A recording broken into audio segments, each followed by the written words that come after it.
War Eagle football is. I got my fans in the stands, my team on my back, my family hard work. in my heart. I put my city on the map. Dedication. With my school, but I know I can do better. Commitment. Yesterday and not one college. Endurance. College offer after all this hard work. Teamwork. Telling you a lie if I say Loyalty. so. How do I stay focused? Perseverance.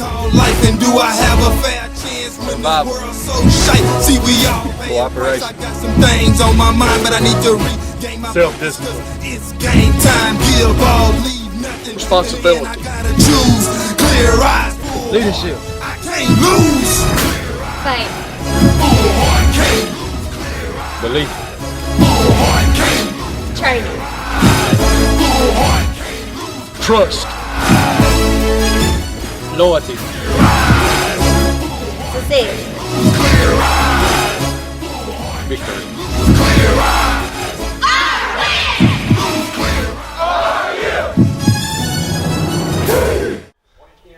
Hello, Wayne County High School War Eagle football fans and everybody else out there who may be tuning in. Welcome to War Eagle Stadium and the First State Bank pregame show.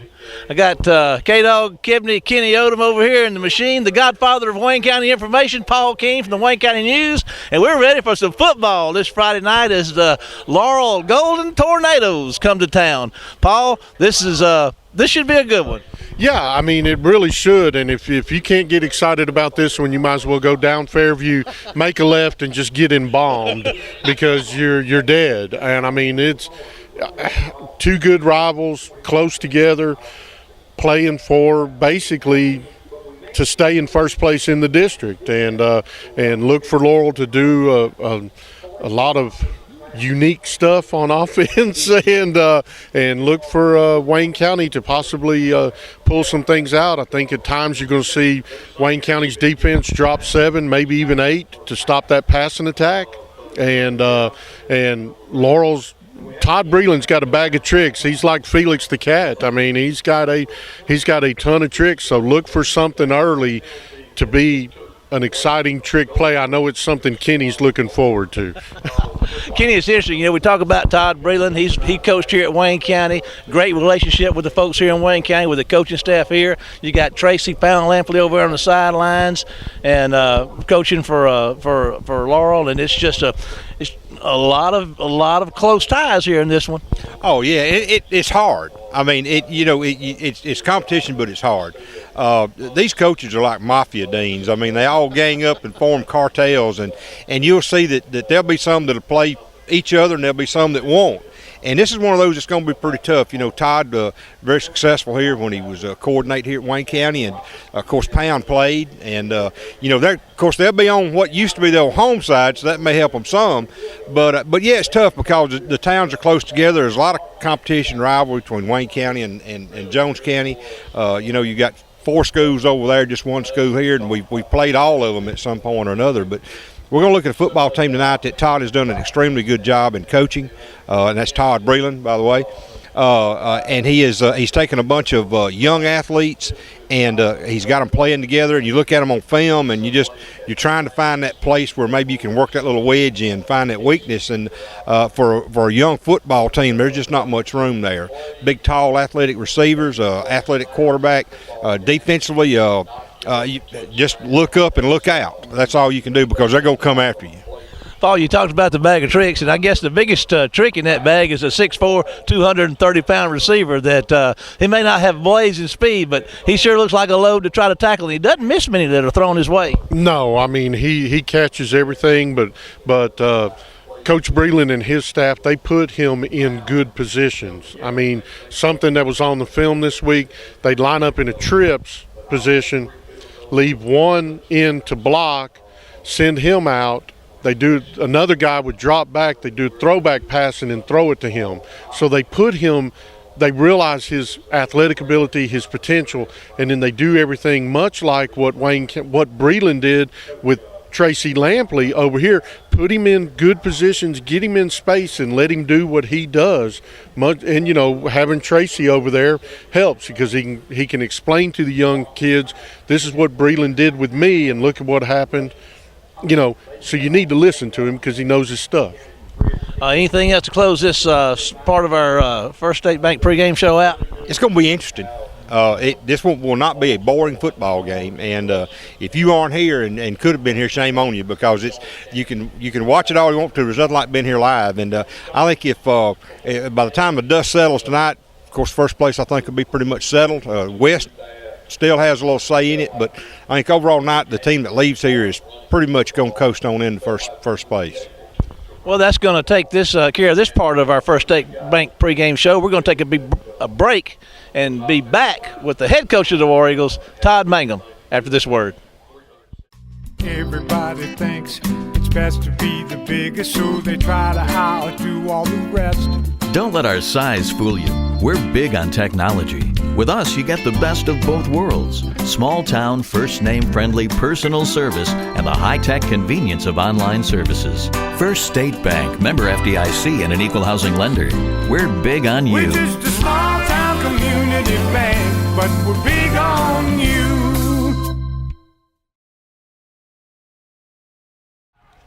Welcome back to the First State Bank pregame show, and as promised, and as always, head coach of the War Eagles, Coach Todd Mangum. Coach, we appreciate you taking a moment of your time pregame to chat with us a little bit. Big district game tonight. This set the course for the rest of the way, won't it? Yeah, it will. It's both teams being undefeated in region play, and Laurel being undefeated overall. Have a undefeated record overall. It's really big game. Expect a big crowd tonight. Looking forward to a big game.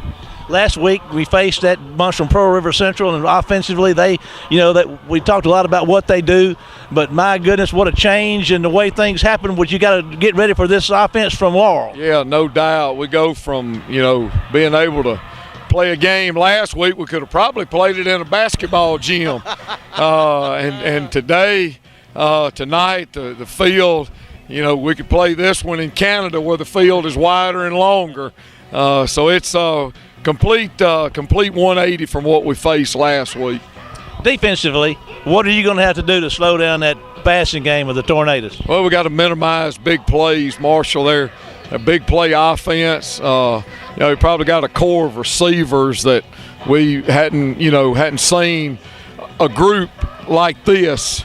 And a quarterback that can throw it and a good running game also. So we've got to minimize big plays, and we've got to take advantage of on third down. We've got to be able to get off the field on third down. So I think if we minimize big plays and we get off the field on third down, I think that can be a really big part of the game tonight.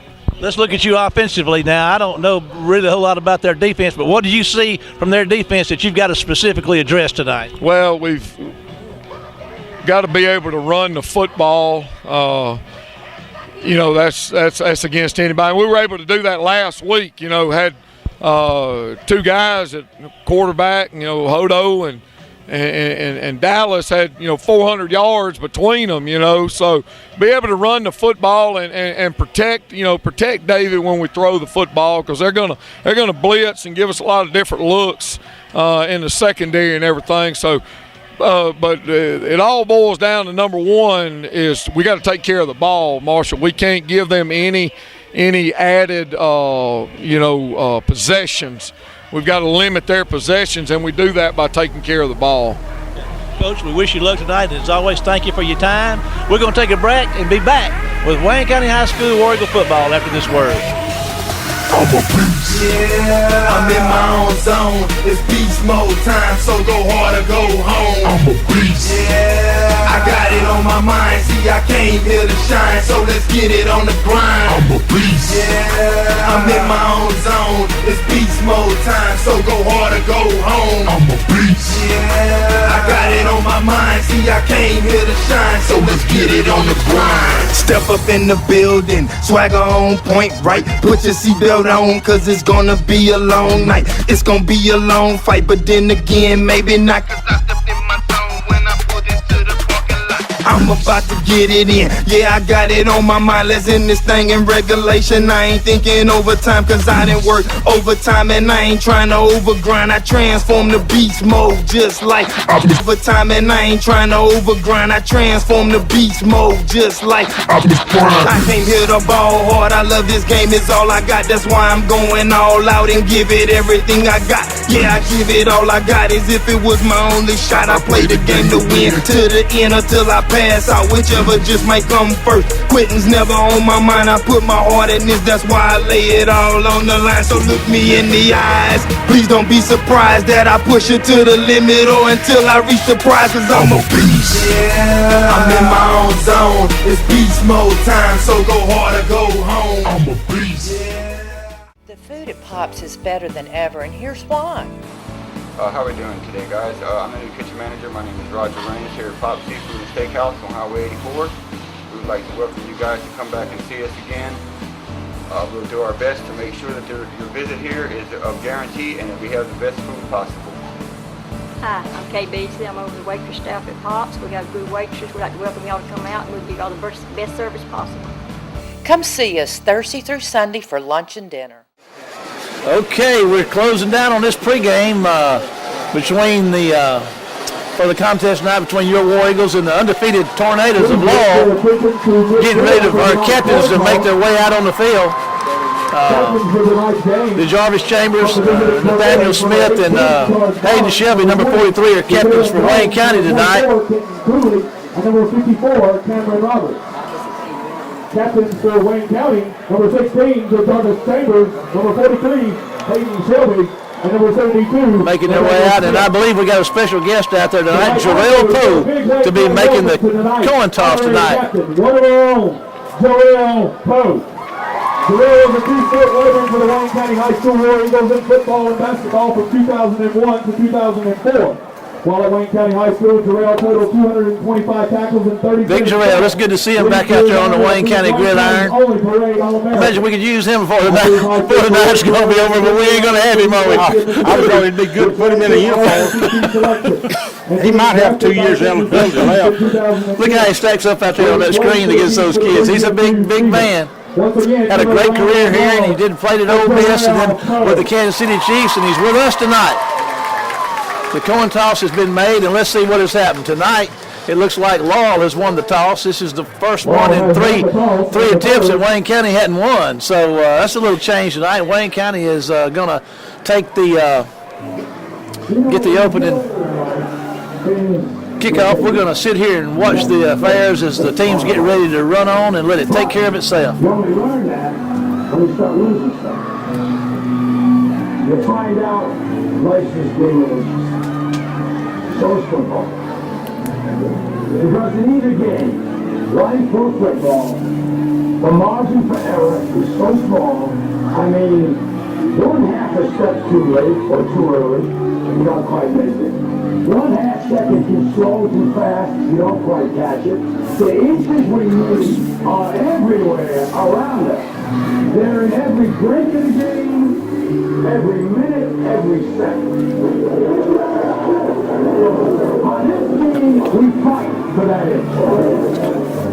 On this team, we bear ourselves and everyone else around us to fight for that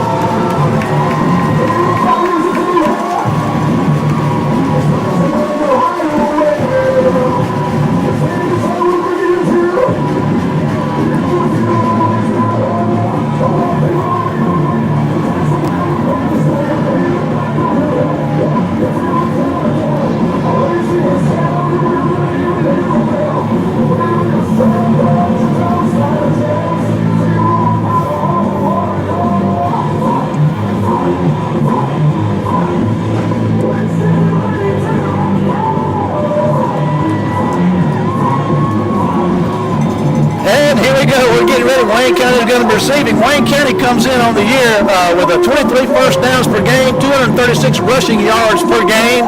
They're averaging 5.9 yards a rush. They're hitting on 177 yards a game passing, and Kenny, they're putting up 413 yards an outing offensively.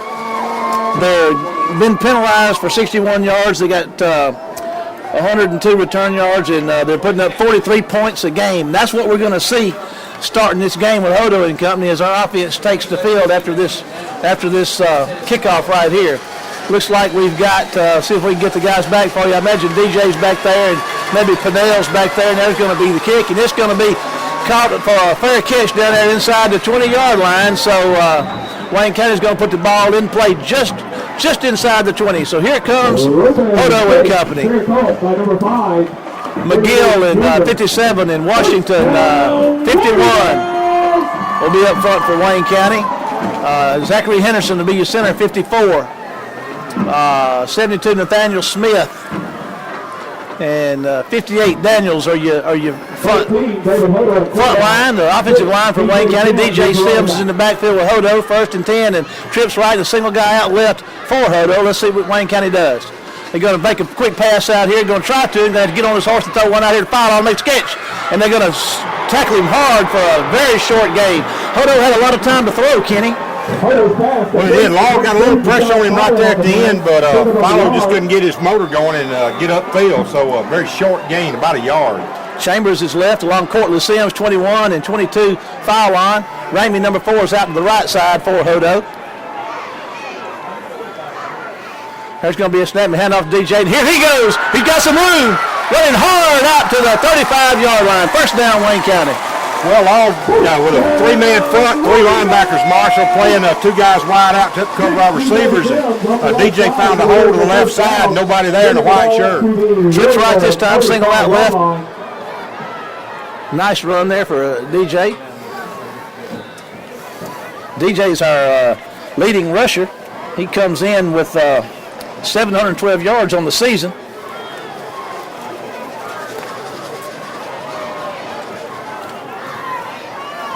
There's a snap, and there he goes again. And he makes the folks miss at that first step. And they're going to wind up gaining a yard.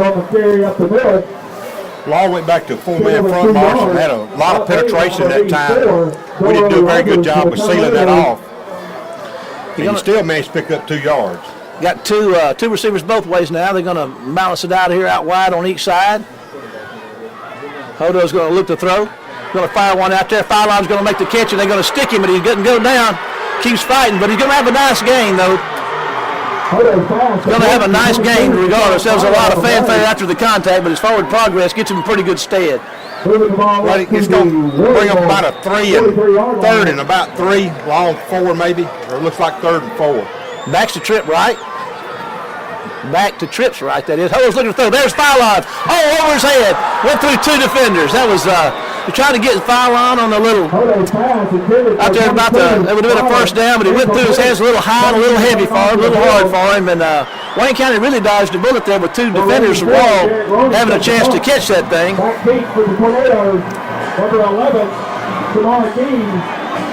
Ramey on the punt. Wayne County gets a first down. Was going to have to put it away. And this is the Fred's Super Dollar first quarter here tonight. Crucial District 3-5A action for the War Eagles and the Tornadoes of Laurel. Good crowd here tonight.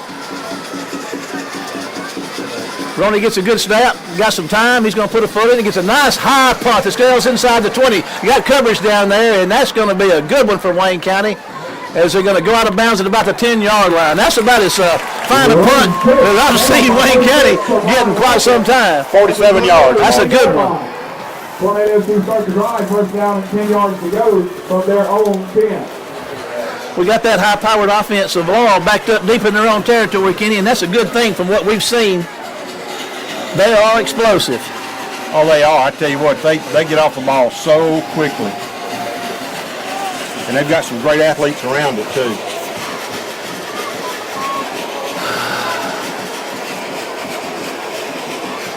Wayne County's defense giving up 118 yards a game rushing, 3.4 average, giving up 168 yards a game passing.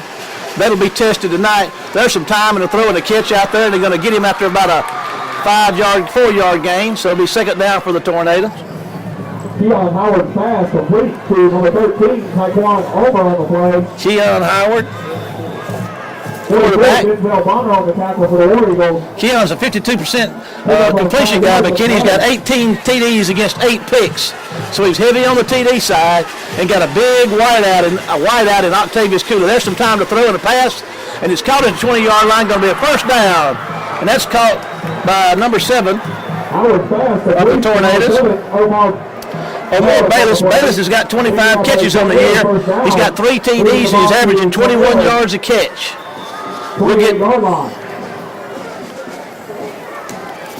We'll get Wayne County's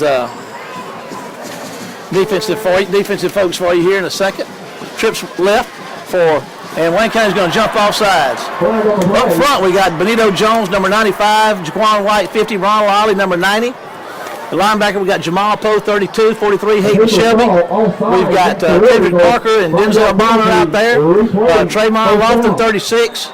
We got DeCarlos Walker, number 12.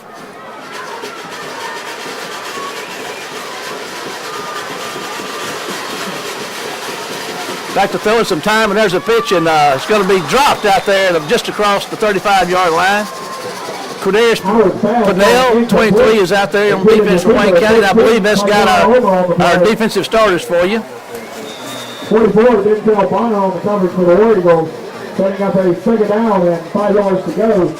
9:02 to go in the Fred Superdollar first quarter here. Wayne County versus the Golden Tornadoes, the undefeated Laurel Golden Tornadoes. We're looking at a 2nd and 5 at their own 33-yard line.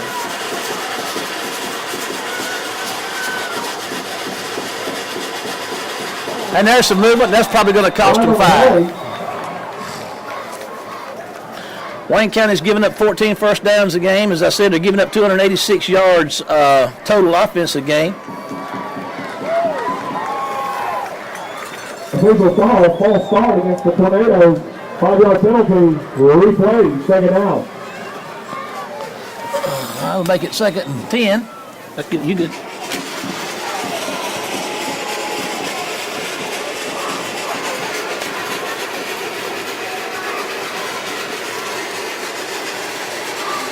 There's kind of a speed sweep around this way, and Wayne County's going to get after him and going to reel him down out at about the 35-yard line for a nice gain on the 2nd down. So it's going to bring up 3rd, and let's see where they spot him, Kenny. Around the 35. Should be. 19, Octavia Stewart on the end around for the Tornadoes. Followed by a host of Warriors. Big 3rd down right here. To the Tornadoes, 35-yard line. Wayne County unable to capitalize on their first possession. They'd like nothing better than to force Laurel into a punting situation right here.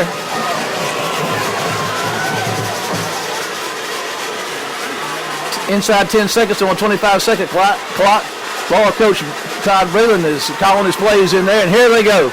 Back to throw, good protection. There's a pass and intercepted. Hayden Shelby's got the interception. He's at the 30 inside the 30-yard line. Well, they were looking for that route and could see what was coming, and Shelby just sat down in front of the receiver. The Laurel quarterback never looked up, never looked the other direction. He just turned the ball loose. Shelby picked it off, thrown right to him.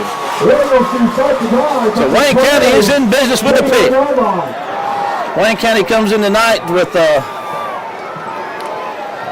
several picks, and I believe that's Hayden's first one on the year. Pinnell leads all interceptors with 4.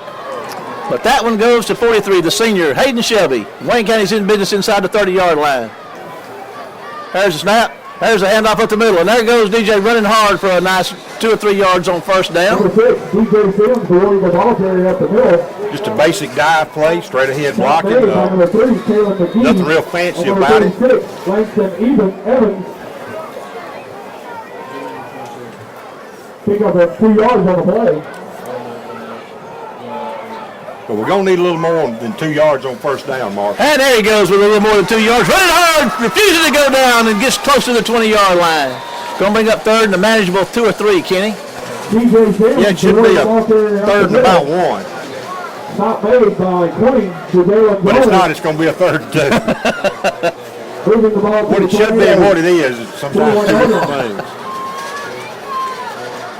2 receivers right. We got tight end in there. There's a high snap, but he gets it down to him, and they're going to – I'll tell you what, he fought hard to gain a yard on that one. They had a high snap and was able to get it back down, and DJ just muscled inside that 24th and inches. Setting up a 4th down for the Warriors. Wayne County's going to kick a field goal here, Kenny.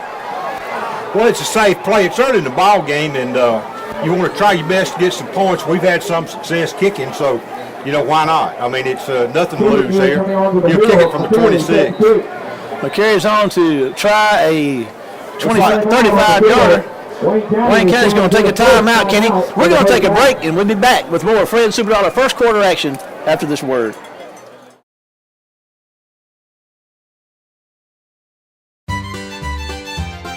Ken and Tisha Snyder and Farrell West family-owned S&W Collision located on Mississippi Drive in Waynesboro will restore your vehicle to its pre-accident condition.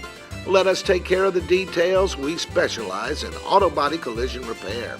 S&W will handle your insurance claims for you. We make sure only quality parts and paint are used to restore your vehicle. An accident can wreck your car. Don't let it wreck your life. Come see the best. Come see Ken or Farrell at S&W Collision. Okay, Wayne County has changed their mind. Kenny, looks like they're going to go for it. 75, I need to give credit to, is in there. That's Michael Sims. It's good to see him back. Derekus Harris, number 85 in. Hodo's going to sneak for it, and I believe he's going to get it and then some. Kenny, first down on the quarterback sneak. Well, he picked up what he needed plus a little.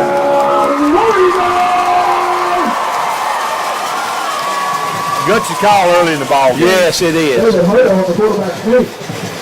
For the Warriors first down. Marshall, he got it. He managed to get it to the 17. That's a good push up front. Here goes the handoff. Here goes Sims. You got some room, running hard inside the 10-yard line. Kenny, close to another first down. They're finding a little success between those tackles, Kenny. Well, they're starting to root some folks out, and one thing that'll do, or it better do, is it better tighten up their run defense and hopefully open up your passing game a little. Here we go. Caught.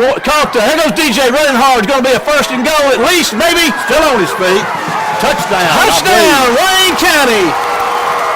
I mean, that's just powerful running. DJ's our leading scorer on the year. He got 96 points. That's his 16th rushing touchdown on the year. Now we get to see McCary come out and kick. I'm glad it's an extra point instead of a field goal. 6 minutes to go. There's a snap to kick us up. And let's see if it's good.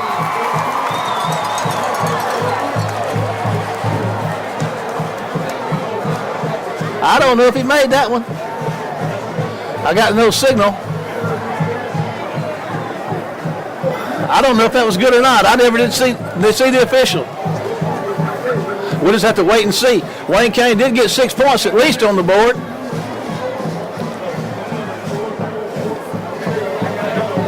So with 6 minutes to go in the Fred Superdollar first quarter, Wayne County's up 6-0 after the DJ Sims rushing touchdown and the missed PAT.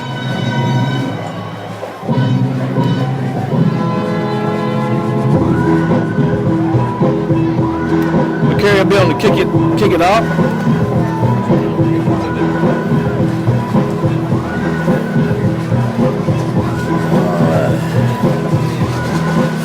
So this will be Wayne County's first time to kick it off tonight, and we'll see what they come with. For the Tornadoes.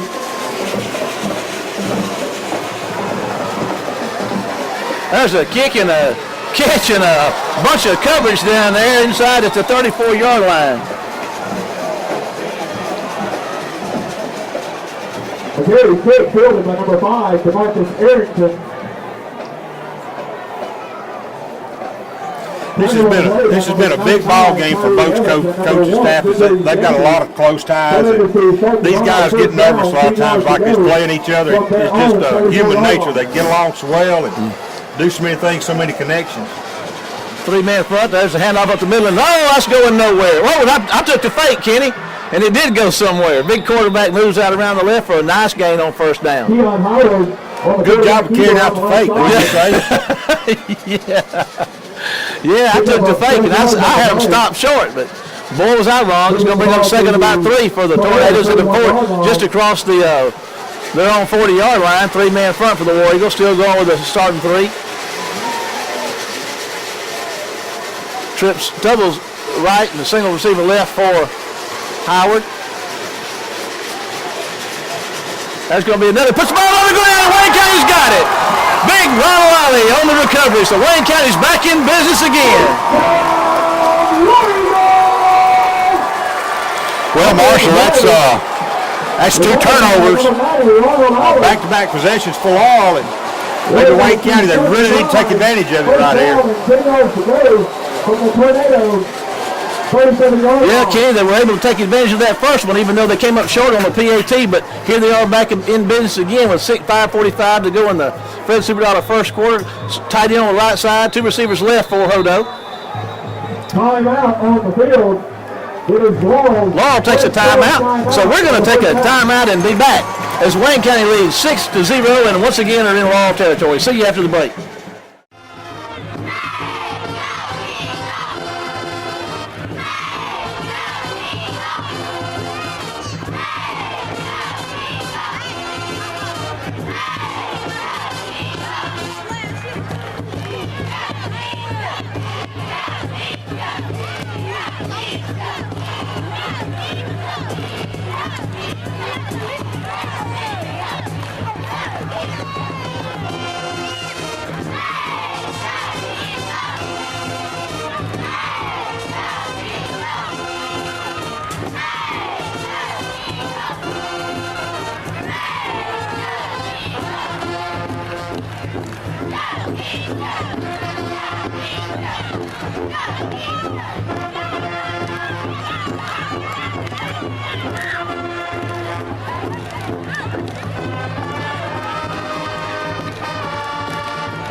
Let's give all the cheerleader camp participants one round.